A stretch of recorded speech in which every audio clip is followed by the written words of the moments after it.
Israel Gaza city দখলের জন্য নতুন করে প্রায় ৬০,০০০ রিজার্ভ সেনা ডাকছে, যাদের দায়িত্ব সেপ্টেম্বরে শুরু হবে।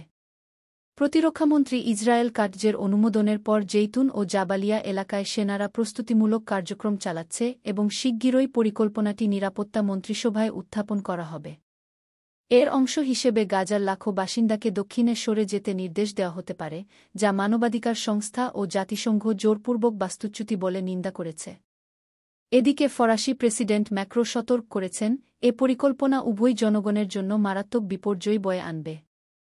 আইসিআরসি বলছে, এর ফলে ২১ লাখ মানুষের জন্য পরিস্থিতি আরও ভয়াবহ হবে।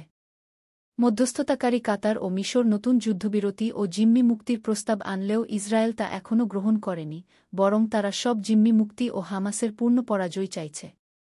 আইডিএফ জানিয়েছে, অপারেশন গিডিয়ন্স রথের অংশ হিসেবে তারা ইতোমধ্যে গাজার ৭৫% এলাকা নিয়ন্ত্রণে নিয়েছে। জাতিসংঘ ও এনজিওগুলো বলছে, নতুন হামলা মানুষের জীবন ও বেঁচে থাকার মৌলিক চাহিদাকে ধ্বংস করবে, যা আন্তর্জাতিক মানবিক আইনের গুরুতর লঙ্ঘন। ২০২৩-এর ৭ অক্টোবর হামাসের আক্রমণের পর থেকে এই যুদ্ধ শুরু হয়, যেখানে এখন পর্যন্ত গাজায় ৬২,০০০-এর বেশি মানুষ নিহত হয়েছে।